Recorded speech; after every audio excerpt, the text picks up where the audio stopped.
Actually আমাদের বাড়িতে প্রচুর হাতা, কিন্তু মাকে আমি তবুও বলি মাঝে মাঝে ভাত হাত দিয়ে তুলতে। আসলে রান্না তো আমি করি, মায়ের হাতের ছোঁয়া তো থাকে না। এবার মা একটুখানি নিজের হাতে করে ভাত বেড়ে দিলে যেন খেয়ে আলাদাই একটা তৃপ্তি হয়। সত্যিকারের ভালোবাসা হয়তো এটাকেই বলে, যে যে কোনো পরিস্থিতিতে তোমার পাশেই আছি, তোমারই আছি, তোমার হয়েই থাকবো। তুমি যাই করো না কেন, যতই খারাপ পথে যাও না কেন, তোমাকে খারাপ পথ থেকে বের করে নিয়ে আসার দায়িত্ব আমার। তোমাকে আমি খারাপ পথ থেকে বের করে নিয়ে আসবই, এবং তোমার শক্ত করে তোমার হাত দুটোকে ধরে বলবো, আমি তো আছি, ভয় কিসের, তোমাকে ছেড়ে যাব না।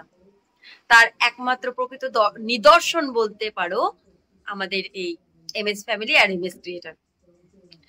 এদেরকে দেখতে আমাদের, জানি হয়তো তোমাদেরও খুবই ভালো লাগে।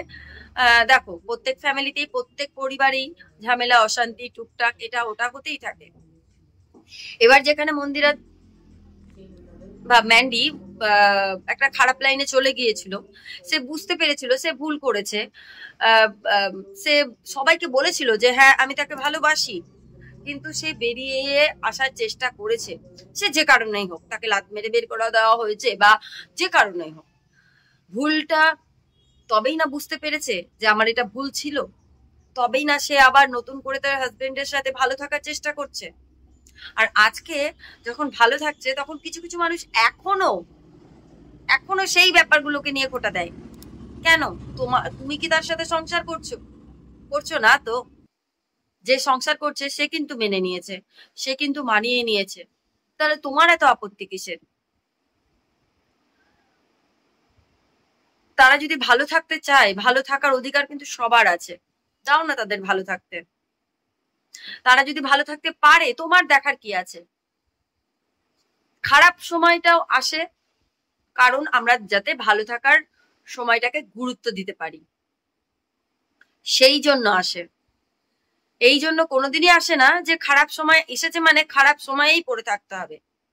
সেই খারাপগুলোকে তুলে ছুঁড়ে ফেলে দিয়ে কি করে আবার ভালো থাকতে পারি, সেইটা দেখানোর জন্যই খারাপ সময়টা আসে।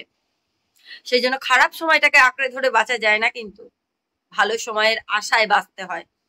আর তারা আজকে ভালো আছে, তোমরা সবাই তাদের জন্য বেস্ট উইশেস করো যে তারা যেন এইভাবে ভালো থাকে, আর তাদের জীবনের যে ফুটফুটে বাচ্চাটি আছে তাকে খুব ভালো একটা জীবন দিতে পারে।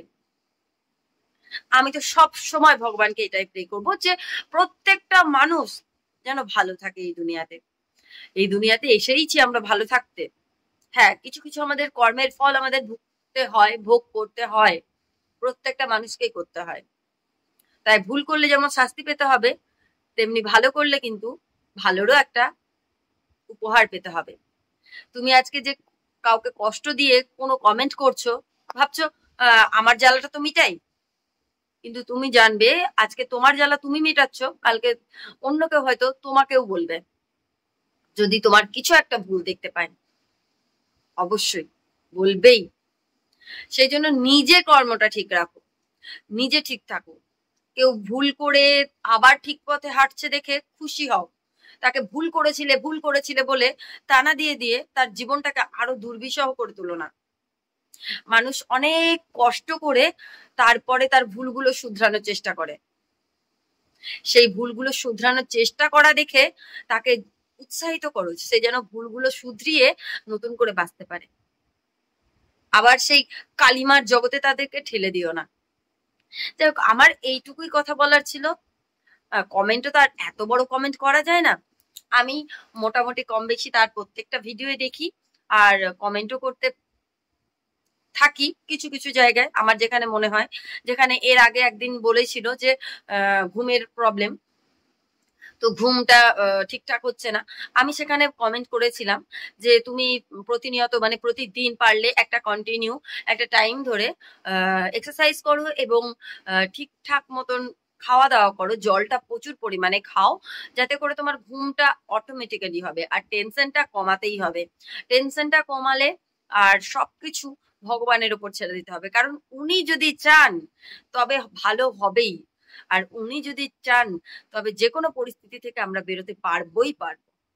ওনার সহায়তাটা প্রয়োজন আমাদের। সেই জন্য আমি ওইটুকু কমেন্ট করেছিলাম, তার লাইক পেয়েছি, খুব ভালো লেগেছে। তবে তোমরাও প্লিজ কাউকে হার্ট করে কোনো রকম কিছু করো না। দেখো, তোমার ভালো থাকাটাও কিন্তু দরকারি।